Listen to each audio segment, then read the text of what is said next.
Hello everyone, मैं हूं अनुज तोमर और आज शुरू करते हैं एलटी ग्रेड। जैसा कि मैंने जो अभी वीडियो एक अपलोड किया था रिसेंटली, तो उसमें हमने बताया था आपको कि किस तरह से एलटी की प्रिपरेशन हम कराएंगे और क्या टाइम टेबल होगा। वो सारी डिटेल्स आपको टेलीग्राम चैनल पे भेज दी गई हैं। जो लोग बहुत ही इंटरेस्टेड हैं वही लोग टेलीग्राम पे जुड़ें और जुड़ने के बाद सारी इन्फॉर्मेशन आपको वहीं पे मिलेगी। क्लासेस जो सारी हैं वो सारी फ्री होंगी और जितनी भी हेल्प हो पाएगी वो आपकी सारी हेल्प की जाएगी। और जो सोर्सेज हैं वो लिमिटेड हैं, लेकिन जो मटेरियल होगा, जो भी कंटेंट होगा, वो अप टू द मार्क होगा, ये हमारा प्रॉमिस है। तो चलिए शुरू करते हैं। तो देखिए, बेन जॉनसन के बारे में अगर हम बात करते हैं तो he is among the best known writers of English renaissance literature, यानी कि जो रेनेसा पीरियड इंग्लिश में आया उसमें ये बहुत ही अच्छे राइटर्स में से एक थे। यानी कि आप ये भी कह सकते हैं कि he was next to William Shakespeare, यानी कि विलियम शेक्सपियर के बाद अगर ड्रामा में किसी का नाम आता है तो वो बेन जॉनसन है। बेन जॉनसन की बहुत सारी विशेषताएं हैं, जैसे कि इन्होंने ड्रामा में जो दो पार्ट होते हैं, कॉमेडी और ट्रेजेडी, दोनों को अलग अलग रखा, जबकि विलियम शेक्सपियर ने दोनों को मिक्स कर दिया और ट्रेजिक कॉमेडी का निर्माण किया, यानी कि एक नई फॉर्म जो है उन्होंने बनाई। लेकिन यहाँ पे ये बहुत ही स्ट्रिक्ट थे और ये बहुत ही क्लासिकल थे as far as the tragedy and comedy both were concern, यानी कि इन्होंने दोनों को मिक्स नहीं किया। तो आइए शुरू करते हैं और देखते हैं।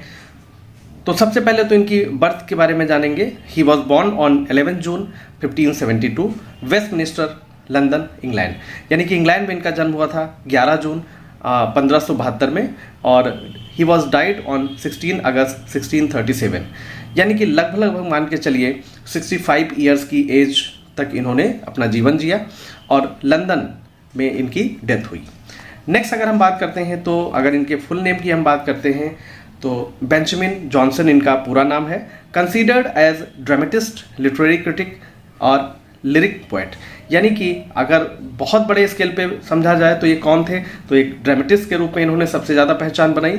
इसके साथ साथ लिटरेरी क्रिटिक थे, क्योंकि इन्होंने बहुत सारे कमेंट्स अपने जो कंटेम्प्रेरी थे उनके ऊपर किए, बहुत सारी किताबें भी लिखी, और ख़ासकर विलियम शेक्सपियर के ऊपर इन्होंने कई कमेंट किए, जिसमें कि कुछ में तो इन्होंने प्रेज की और कुछ में उनको काफ़ी हद तक क्रिटिसाइज भी किया था। क्योंकि आपको अगर जो कमेंट है वो याद होगा कि Shakespeare new little Latin less Greek, ये इन्होंने कमेंट किया था। और अगर इन्होंने प्रेज की तो सोल ऑफ द एज भी कहा था, और मान के चलिए ये बहुत ही एक रिनाउंड फिगर रहे हैं और विलियम शेक्सपियर के कंटेम्प्रेरी भी थे। अब देखिए, अगर नेक्स्ट बात करते हैं तो यहाँ पे popularise the comedy of humour, जो कॉमेडी ऑफ ह्यूमर जो एक जेनर है ड्रामा में, उसको इन्होंने पॉपुलराइज किया और इसीलिए इनको कंसीडर किया जाता है the father of comedy of humour, यानी कि father of comedy of humour इनको माना जाता है क्योंकि इन्होंने बहुत ज़्यादा इसको आगे बढ़ाया था। अब अगर हम बात करते हैं best known for his satirical plays, यानी कि अगर इनको फेम मिला या ये फेमस हुए तो ये कुछ सैटिरिकल प्लेज थे जिसमें इन्होंने सटायर किया था, जैसे every man in his humour जो कि 1598 में आया, वॉलपोन जो है और द फॉक्स ये आया था, कंपोज हुआ था 1606 में, और एल्केमिस्ट जो कि 1610 में आया, और बार्थलोम्यू फेयर ये 1614 में आया। तो ये कुछ इंपॉर्टेंट इनके सैटिरिकल प्लेज हैं जिन्होंने इनको फेमस बनाया था। बहुत ही इंपॉर्टेंट प्लेज हैं, इनकी डेट भी आप कोशिश करिए कि याद रहे। नेक्स्ट अगर हम बात करते हैं तो considered as the second most important English dramatist after William Shakespeare during the reign of James first. James first के रेन में ये बहुत ज़्यादा प्रसिद्ध हुए और ये इतने ज़्यादा प्रसिद्ध हो गए थे कि इनको विलियम शेक्सपियर के बाद सबसे इम्पॉर्टेंट ड्रामेटिस्ट कंसीडर किया जाने लगा। समझ में आ गया आपको। नेक्स्ट हम बात करते हैं, his father died before his birth and his mother remarried, यानी कि जो इनके पिताजी की डेथ हुई थी वो इनके जन्म से 1 महीने लगभग पहले ही हो गई थी, और जो इनकी मदर थी, चूँकि वहाँ पे कल्चर दूसरा रहता है तो उन्होंने फिर से शादी कर ली, और क्लासिकली एजुकेटेड ये जो एजुकेशन इनकी हुई थी क्लासिकली एजुकेटेड थे, मतलब रोमन ग्रीक इनकी जो नॉलेज थी इनको बिगिनिंग से ही शुरू हो गई थी इनकी। Well read and cultured man of the English renaissance. English Renaissance जो पीरियड था उसमें बहुत ही इंपॉर्टेंट रोल इनका रहा, बहुत ही प्रोमिनेंट फिगर ये रहे, और इन्होंने जो क्लासिकल लर्निंग थी उसको यानी कि रोमन ग्रीक उसको कंटिन्यू किया from the beginning of his life. अब देखिए कुछ इनकी पर्सनल प्रॉब्लम्स भी थी जो ये मजबूर थे, had an appetite for controversy, यानी कि कंट्रोवर्सी की इनकी भूख थी, यानी कि कुछ ना कुछ ये किया ही करते थे ऐसा काम जिससे कि इनको कई बार जेल भी जाना पड़ा और कई बार बहुत सारी परेशानियों का सामना भी करना पड़ा। उसमें कुछ पर्सनल रीजंस थे, कुछ पॉलिटिकल थे और फिर कुछ आर्टिस्टिक और कुछ इंटेलेक्चुअल। अब पर्सनल में क्या है कि मान लो इन्होंने कमेंट कर दिया, पॉलिटिकल में जैसे इन्होंने उस समय की एलिजाबेथ थी फर्स्ट जो क्वीन थी उन पे भी कमेंट किया था एक प्ले के द्वारा, ठीक है। आर्टिस्टिक में भी बहुत सारे इन्होंने प्लेज लिखे, जॉन डेकर के ऊपर कमेंट किया। तो इस तरह से मतलब इनका बहुत ज़्यादा एक प्रॉब्लम थी कि ये कंट्रोवर्सी से घिरे ही रहते थे। He studied at Westminster school, और इन्होंने अपनी जो स्कूलिंग है वो वेस्टमिनिस्टर स्कूल से स्टार्ट की या वहाँ पे गए। नेक्स्ट देखते हैं। नेक्स्ट अगर हम बात करते हैं तो after completing his education he joined his step father in his business of brick laying. तो ब्रिक लेइंग का बिजनेस था, अपने जो स्टेप फादर थे उनको इन्होंने ज्वाइन किया। हालांकि वो बहुत ज़्यादा खुश नहीं थे इससे, बहुत ज़्यादा हैप्पी नहीं थे, तो उन्होंने क्या किया, joined royal army in the Netherlands. तो नीदरलैंड जो है उसमें जो रॉयल आर्मी है उसको इन्होंने ज्वाइन कर लिया और वहाँ पे कुछ समय तक अपनी सर्विसेज इन्होंने दी। नेक्स्ट अगर हम बात करते हैं, return to England and worked as an actor, और फिर ये वहाँ से जब वापस आए तो एक एक्टर के रूप में इन्होंने अपने को स्टैंड किया। और as an actor Johnson played the role of Jeronimo protagonist, एक कैरेक्टर है in the Spanish tragedy by Thomas Kyd. Thomas Kyd नाम ही जैसे आपने सुना होगा तो आपको बिल्कुल याद आ गया होगा कि he is considered as one of the greatest figure of university wits during university wits, age of university wits. तो इनके प्ले में इन्होंने एक रोल प्ले किया जो कि प्रोटोगनिस्ट का था। इसके बाद इन्होंने मैरिड टू एन लेविस इन 1594, और 1594 में इन्होंने शादी कर ली एन से। और इसके बाद हम लोग देखते हैं द आइजल ऑफ डॉग्स। तो आइजल ऑफ डॉग्स जो है ये एक प्ले इनका है जो कि एक सटायर था, 1597 में आया था। He wrote this controversial play with Thomas Nash, later on caused great offence. एक बहुत बड़ा अपराध इनके लिए साबित हुआ, बहुत बड़ी परेशानी में ये आ गए। Arrest warrants were issued for both the play rights by queen Elizabeth first. Queen Elizabeth के द्वारा इनको एक वारंट जारी किया गया और इनको अरेस्ट कर लिया गया, और दोनों जो राइटर्स थे, बहुत ही रिनाउंड राइटर्स, इनको एज ए पनिशमेंट इनको इम्प्रिजनमेंट कर दिया गया था। नेक्स्ट देखते हैं, consider the best collaboration work with Thomas Nash, यानी कि ये जो वर्क है इनका ये कंसीडर किया जाता है बेस्ट वर्क, ठीक है, थॉमस नैश के साथ। The location of the play is set near the river Thames. जो थेम्स रिवर है तो इसके पास ही इसकी जो लोकेशन थी प्ले की वो सेट की गई थी, और हम लोग इस प्ले के बारे में जानते हैं क्योंकि बहुत इंपॉर्टेंट प्ले रहा है, बड़ा कंट्रोवर्शियल रहा, इनको जेल भी जाना पड़ा, और इवन जो थॉमस नैश थे उनका करियर भी इस प्ले ने ख़त्म कर दिया था, आप ये समझ लीजिए। Queen Elizabeth privy council secret meeting जो होती थी इनकी, ठीक है, used to live where she had her dog kennel. Dog kennel यानी कि जहाँ पे उनके कुत्ते रखे जाते थे, जो उनका कुत्तों का घर था जहाँ पे, वहीं पे उनके ऑफिसर्स भी रहते थे। तो एक प्रकार से एक सटायर थी, एक कमेंट था इस प्ले के द्वारा। The play was suppress by Queen Elizabeth, और ये प्ले जैसे ही मार्केट में आया तो इसको सप्रेस कर दिया गया, ख़त्म कर दिया गया मार्केट से। और इवन इतना ज़्यादा वो नाराज़ हुई थी क्वीन एलिजाबेथ फर्स्ट कि उन्होंने थिएटर्स को क्या किया था, theatres were shut down for a month as punishment. एक पनिशमेंट के रूप में थिएटर्स को शट डाउन कर दिया गया, और ये जो प्लेस थिएटर्स में परफॉर्म किए जाते थे इनको रोक दिया गया। नैश रिमाइंडेड इन एग्जाइल अंटिल हिज डेथ, और नैश को तो इतनी बड़ी सज़ा मिली कि ये पूरी अपनी, जब तक इनकी डेथ नहीं हो गई, तब तक क्या थे, एग्जाइल, एक प्रकार से इधर उधर रहे और बहुत सारा इनको पनिशमेंट भी इस कारण मिला था। चलिए आप देखते हैं कुछ इम्पॉर्टेंट चीज़ें इनके बारे में, क्योंकि कई एज जो है में ये रहे हैं। तो देखिए सबसे पहले तो एलिजाबेथन एज जो है उसमें started his career as a literary person. तो इन्होंने लिटरेरी पर्सन के रूप में अपने करियर की स्टार्टिंग की और इसमें कुछ जो है इमेच्योर प्लेज भी इन्होंने लिखे। जैकोबियन एज जो थी वो बहुत इंपॉर्टेंट इनके लिए रही। इसमें इन्होंने बहुत इंपॉर्टेंट मेच्योर प्लेज लिखे।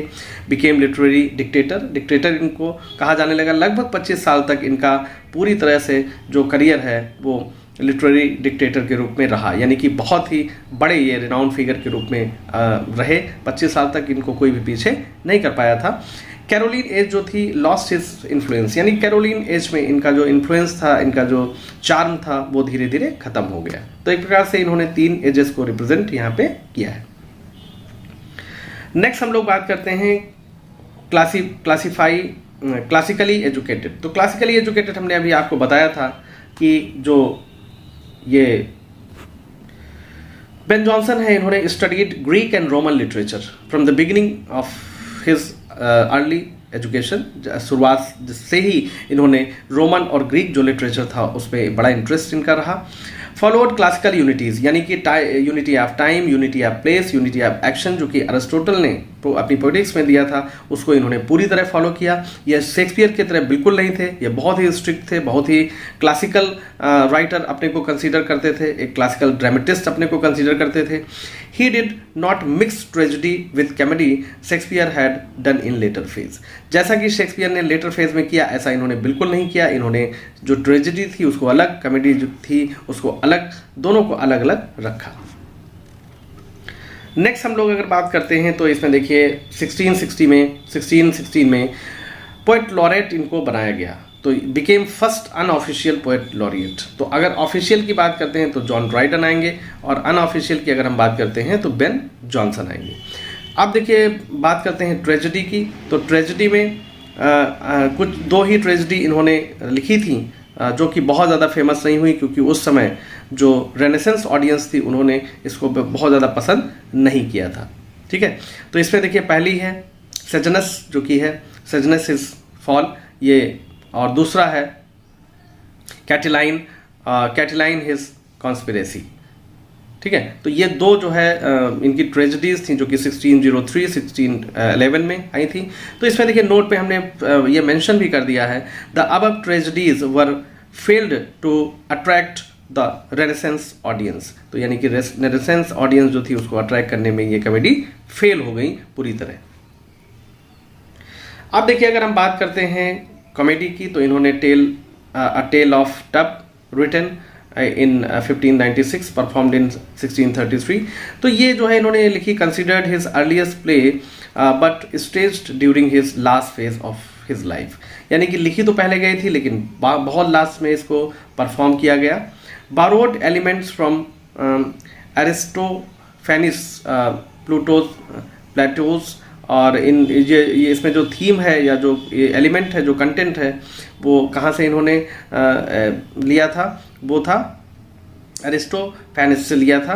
और a tale of tub is also written by Jonathan Swift. Jonathan Swift ने भी एक वर्क इसी नाम पे लिखा है जो कि प्रोज सटायर है, in a form of prose satire. तो यानी कि अगर कन्फ्यूजन होता है आपको कि ये 2 एक ही जैसे वर्क है तो आप समझ लीजिएगा कि जो a tale of a tub जो है वो ड्रामा है which is written by Ben Jonson, whereas a tale of tub is written which is written by Jonathan Swift is a prose satire. तो यहाँ दोनों में ये डिफरेंस आपको देखने को मिलेगा। नेक्स्ट देखते हैं द आइजल ऑफ डॉग्स। इसमें जो है रिटन इन 1597। तो ये हमने अभी डिस्कस किया है, हालांकि इसको फिर से हम एक बार डिस्कस कर लेते हैं क्योंकि बहुत इंपॉर्टेंट वर्क है, ये बड़ा ही कंट्रोवर्शियल वर्क रहा है। तो collaborated with Thomas Nash, university wits, this play immediately suppressed by Queen Elizabeth. ठीक है, तो यहाँ पे देखिए एक यूनिवर्सिटी विट्स के कोलेब्रेशन में इन्होंने लिखा था साथ में आके, और ये जो प्ले था क्वीन एलिजाबेथ जो फर्स्ट थी उन्होंने इसको सप्रेस कर दिया था, बिल्कुल तहस नहस कर दिया। इसकी कोई भी प्रति अभी तक नहीं मिलती है। Both Ben Jonson and Thomas Nash imprison for writing this play, और दोनों को इम्प्रिजनमेंट मिला क्योंकि इन्होंने ये प्ले लिखा था और इस पे एक प्रकार से सटायर किया था जो उस समय की वर्किंग कंडीशन थी, जो जिस तरह से जो रानी थी क्वीन एलिजाबेथ वो काम करती थी, या जो उनके जो ऑफिसर्स थे वो किस तरह से रहते थे, जहाँ पे कुत्तों के लिए जो घर बना था वहीं आसपास रहते, तो इसलिए बहुत ज़्यादा एक कंट्रोवर्शियल ये प्ले माना गया। नेक्स्ट हम बात करते हैं अगर, तो यहाँ पे every man in his humour, ये भी बहुत इंपॉर्टेंट प्ले है, परफॉर्म्ड इन 1599, और जेनर जो इसका माना जाएगा कॉमेडी ऑफ ह्यूमर माना जाएगा। इसमें देखिए है पॉपुलराइज्ड, मतलब किस तरह से, तो कॉमेडी ऑफ ह्यूमर, और also found in Aristophanes Greek classical writers who wrote comedy, यानी कि एक प्रकार से जो ये कॉमेडी ऑफ ह्यूमर है तो ये कहाँ से लिया गया था, जो ग्रीक राइटर थे इसमें से लिया गया था, लेकिन सबसे ज़्यादा पॉपुलराइज इन्होंने ही किया। अब देखते हैं अगर 4 ह्यूमर्स जो जिनको कंसीडर किया जाता है कॉमेडी ऑफ मैनर में, तो ये बहुत इंपॉर्टेंट है, मैं आपको बताता हूँ, रेड कलर से लिखा है इसीलिए, और इसको आप बिल्कुल भी मिस नहीं करिएगा। तो इसमें देखिए ब्लड, चेयरफुल, अगर ये कुछ एलिमेंट्स पाए जाते हैं, फेलगम, ठीक है, काम एंड कंपोस्ट, ये आपका हो गया। नेक्स्ट अगर हम बात करते हैं तो यहाँ पे कॉलर या येलो बाइल ये है, और मेलंकली और ब्लैक बाइल।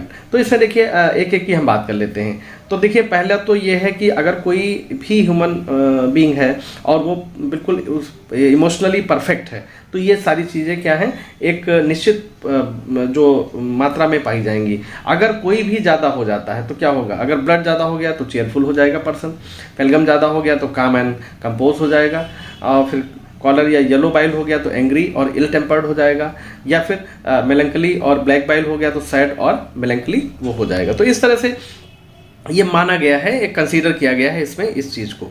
अब हम बात करते हैं, देखिए इसमें देखिए है नोट हमने लिख दिया है क्योंकि कुछ चीजें आपको बतानी है इसमें। The aim of comedy of humour was to ridicule the human of the society. Humour जो है सोसाइटी में जो ह्यूमर है उसको रिडिक्यूल करना इसका काम था। The comedy of humour is a genre of dramatic comedy that focuses on a character or range of character. Comedy of humour जो है, ठीक है, यहाँ पे तो ये क्या कंसिडर करता है, एक कैरेक्टर को, ठीक है, उस पर फोकस करता है, ड्रामेटिक कॉमेडी जिसमें होती है, या फिर रेंज ऑफ कैरेक्टर्स को कंसीडर करता है। अब हम अगर बात करते हैं, देखिए नोट 2 में अगर आते हैं तो Ben Jonson and George Chapman both made this genre popular in the last years of 16th century. यानी कि कॉमेडी ऑफ मैनर को सबसे ज़्यादा फेमस किसने किया, बेन जॉनसन और जॉर्ज चैपमैन ने मिलके 16th सेंचुरी के लास्ट फेज में इसको किया था। Later half of the 17th century it was combined with the comedy of manner in restoration period. Comedy of manner में इसको मिक्स कर दिया गया रेस्टोरेशन एज में, इसीलिए कॉमेडी ऑफ मैनर को रेस्टोरेशन कॉमेडी भी कहा जाता है। ठीक है, तो अब हम आगे बात करते हैं। तो इसमें देखिए 4th पॉइंट में every man out of his humour. तो every man out of his humour ये भी एक ड्रामा है इनका, जो कि सिक्वल था every man in his humour. Less successful, लेकिन ये बहुत ज़्यादा सक्सेसफुल नहीं रहा। ठीक है, क्लियर हो गया होगा आपको। नेक्स्ट अगर हम बात करते हैं सिंथियाज रिवील्स, तो इसमें देखिए इसका एक और नाम है, और the fountain of self love, originally published in 1600, performed in 1600। ठीक है, दोनों एक ही उसमें हुआ। Satires the humours of the court, यानी कि कोर्ट से संबंधित जो चीज़ें थी, जो एक वातावरण जो उस एटमॉस्फेयर था, एनवायरनमेंट था, उसको यहाँ पे ह्यूमर के माध्यम से सटायर किया गया है। अब देखिए हम बात करते हैं 6 नंबर पे जो है द प्रोटेस्टर, ओरिजिनली पब्लिश्ड इन 1602, और satires his contemporaries Thomas decker and John Marston के ऊपर और डेकर के ऊपर यहाँ पे कमेंट किया गया है। तो आज के लिए मुझे लगता है इतना सफिशिएंट रहेगा, और नेक्स्ट में हम जो इन बायोग्राफी है बेन जॉनसन की, इसको कंप्लीट कर लेंगे। अभी थोड़ा सा बचा है और वो हम कंप्लीट कर लेंगे। प्लीज़ ज़रूर फीडबैक करिए, क्योंकि आपको सारा सब कुछ फ्री है, आप हमसे जुड़े हैं, इसके लिए thank you very much, but you have to give feedback, right? Thank you very much.